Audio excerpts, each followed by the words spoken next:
Olá, muito boa noite. Bem-vindos ao nono monólogo de direito das pessoas da família. Um nono, penso eu, de que, se não for, não será um lapso grave. Hoje vamos conversar sobre o conteúdo do contrato de casamento. Para ilustrar a apresentação em PowerPoint que nos acompanha, escolhi um dos mais conhecidos, ou quiçá o mais conhecido quadro de Picasso, Guernica. E porquê o quadro da Guerra Civil Espanhola? Porque quando queremos definir casamento, tantas e tantas vezes é o contrato celebrado entre duas pessoas que dizem que se amam e que, passado meia dúzia de meses, estão a discutir no divórcio quem é que fica com os taparoeiros ou coisa pior. Enfatizo este ponto. Não retirem das minhas palavras uma visão negativa do casamento. Mas vós, enquanto juristas, quando trabalharem estes fenómenos, vão perceber que ninguém vos bate à porta para dizer eu sou profundamente feliz, amo profundamente a minha esposa. Não. O que bate à porta dos juristas é os casamentos que correm mal, os casamentos desavindos, os problemas com os filhos, os problemas patrimoniais, ou seja, o lado negro do casamento, isto partindo deste princípio que há um lado sem ser negro no casamento, mas isso são outras opções. Sobre casamento, reza o artigo 1671 que há uma igualdade dos cônjuges. Sublinhar este ponto hoje parece descabido, inusitado, mas importa deixar muito claro que esta igualdade dos cônjuges, marido e mulher serem dois iguais, é uma visão extremamente recente. Mudou mais a vida nos últimos 30 anos do que nos 300 anos anteriores. Sublinhar este ponto. Já o disse no passado e digo mais uma vez, sendo esta quiçá a última. Se o casamento era o contrato entre dois diferentes que se uniam, o homem com a função primordial de trazer alimentos, dinheiro para casa, a mulher com a função primordial de cuidar dos filhos e do governo doméstico, hoje é um casamento entre iguais.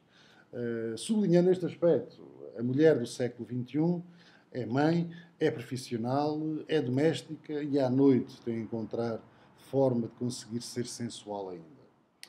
Agora, quais são os deveres que decorrem do casamento?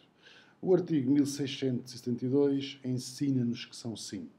Dever de respeito, fidelidade, coabitação, cooperação e assistência. Tenho visto discutir se ainda há deveres conjugais. Ou seja, se numa época em que mudou o casamento, em que eu não preciso de alegar a violação de deveres conjugais pelo outro, se ainda havia espaço para deveres conjugais. Há espaço porque há espaço e são deveres jurídicos, porquanto o seu incumprimento pode gerar a obrigação de reparar danos nos termos do artigo 1796. Dito isto, dito que há deveres conjugais, explicado quais são os deveres conjugais, vamos ao elenco deles. Começamos pelo dever de assistência. O dever de assistência é um dever de contribuir para os encargos da vida familiar. Cuidado, eu não digo despesas da família, não digo as dívidas da família, digo os encargos. Porquê? Porque há encargos patrimoniais e outros que não o são. Por exemplo, se a mulher trabalhar fora de casa e o marido ficar em casa a cuidar da roupa, a cuidar da casa, a fazer o almoço e o jantar, a ir e trazer os filhos ao infantário, há aqui uma comunhão de encargos, sendo que um compete, que realiza a sua parte através de dinheiro, o outro realiza através do seu trabalho. Se quiser um paralelismo com o direito societário, será um sócio de indústria. Depois, ao lado da contribuição para os encargos familiares, há ainda a obrigação de prestar alimentos. Sublinhar um ponto que é interessante: este dever de assistência inicia-se com o casamento, mas não termina com a morte do casamento, com o divórcio. Porquê? Porque pode protelar-se para lá do divórcio. A pensão de alimentos não é mais do que uma decorrência do dever de assistência. O segundo dever é um dever de cooperação. Diz o artigo 1674. O dever de cooperação importa para os cônjuges a obrigação de socorro e auxílio mútuos e de assumir em conjunto responsabilidades inerentes à vida da família. É bonito o texto legal.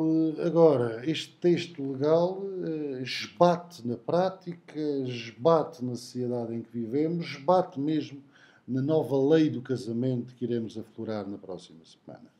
Porque eu hoje quase que pegava naqueles votos conhecidos do matrimónio para dizer que eu recebo-te por minha esposa e prometo ser fiel, a não ser que combinemos uma coisa qualquer em contrário, nomeadamente fazemos umas trocas de casais. Amar-te e respeitar-te na alegria e na felicidade, na saúde e na robustez, na riqueza e na fortuna, todos os dias da nossa vida, até que surja alguém melhor. Porque é quase isto o casamento de hoje. Falar em dever de socorro e dever de auxílio mútuo perante um quadro legal, que se o outro tem Alzheimer, eu tenho o direito de me divorciar e até rapidamente, parece-me um ato de muito boa vontade, mas pouco mais do que isso por parte do legislador. Se quiserem, quando se alterar outros artigos, esqueceram-se de alterar o artigo do dever de cooperação.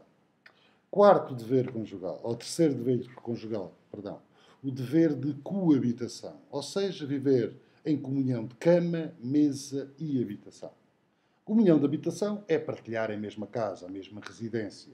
Comunhão de mesa é mais do que as próprias refeições juntos à mesma mesa, é haver aqui uma contribuição em conjunto para uma vivência comum. Finalmente, a comunhão de cama ou comunhão de leito, o famoso débito conjugal. O débito conjugal, mais do que a obrigação de ter relações sexuais com o outro, é também a proibição de não ter relações sexuais fora do casamento. Só uma nota. O débito conjugal mantém-se. É verdade que não é passível de execução específica, por razões óbvias, mas é passível de consubstanciar, por exemplo, uma ação de reparação de danos. Quarto dever, o dever de fidelidade. Proíbe desde logo o adultério, sendo que o adultério é as relações sexuais consumadas com pessoa do outro sexo, inexistindo consentimento. Sublinho este ponto. Relações sexuais, do que é que falamos? Falamos da cópula, falamos do coito anal, do coito oral, ou seja, qualquer que seja a modalidade da relação sexual, vai violar o dever de fidelidade, ou seja, é uma relação adúltera. Mas, diz a melhor doutrina, e eu acompanho-a sem dificuldade, que a relação sexual com alguém do mesmo sexo não é adultério, mas, não sendo adultério, é uma relação de infidelidade, ou seja, viola também este dever. Agora, dito isto, subjaz a pergunta que não tem uma fácil resposta de saber se há violação, ou se pode haver uma violação do dever de fidelidade, não existindo uma relação sexual. Ou seja, se beijos consubstanciam uma infidelidade, se pode haver infidelidade moral, a questão da bestialidade ou uma outra, hoje menos em voga, mas há uns anos atrás, muito proeminente em alguma doutrina, que era a questão da infidelidade virtual, saber se o sexo virtual era ou não uma violação do dever de fidelidade. Não dou uma resposta, até porque sobre este tema já escrevi no passado, mas convido cada um de vós a formarem a vossa opinião sobre isto. Finalmente, o último dever conjugal, o dever de respeito. Ou seja, o dever que cada cônjuge tem de não ofender a integridade física ou moral do outro. Abster-se de ofender a honra, a consideração social, o amor próprio, a sensibilidade e a susceptibilidade pessoal, para dar alguns exemplos. O que é que eu falo quando falo do dever de respeito?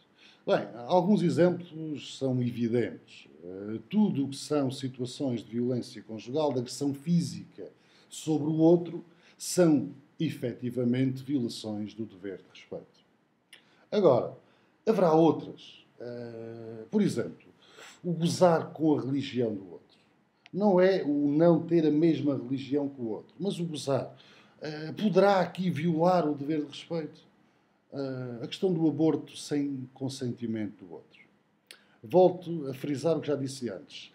Olhando o nosso quadro legal, evidentemente que a mulher pode abortar sem que o marido consinta, sem que o marido autorize, sem que o marido tenha sequer conhecimento. Agora, se o marido for contra, poderá aqui existir uma violação do dever de respeito? Ou se a mulher decide pousar nua, se a mulher agora decide pousar para a Playboy, poderá haver muitos maridos que fiquem satisfeitos com isso, a contar no dinheiro que podem receber, caso as respectivas façam-se cobrar por isso, mas poderão outros sentirem-se desrespeitados. Há aqui uma violação do dever de respeito. Depois, já falámos na violação física, enquanto crime de violência conjugal, mas há uma pergunta que fica no ar e queria desenvolver depois. É saber se, mesmo quando não estão presentes os requisitos para a aplicação da lei penal, se pode haver no direito civil uma violação do dever de respeito. E, finalmente, quando estamos a falar de ofensas à integridade moral, o chamar nomes ao outro, o insultar o outro, o difamar o outro, injuriar o outro, que podem também consubstanciar situações de violação do dever de respeito. Ao lado dos deveres pessoais, ou dos efeitos pessoais do casamento, que são outros, o direito ao nome, o direito à nacionalidade, mas os mais importantes, aqueles 5 que citei, surgem depois os efeitos patrimoniais. Sublinhar este ponto, que é o ponto como comecei e agora termino. Ter sempre presente que se o casamento começa ou deve começar por afetos, termina com uma mistura de patrimónios. O que levanta questões complicadas e que merecem a vossa reflexão. E esse é o desafio, o repto que aqui vos lanço. Olharem para os efeitos patrimoniais do casamento. E com isto, me despeço até uma próxima conversa. Boa noite.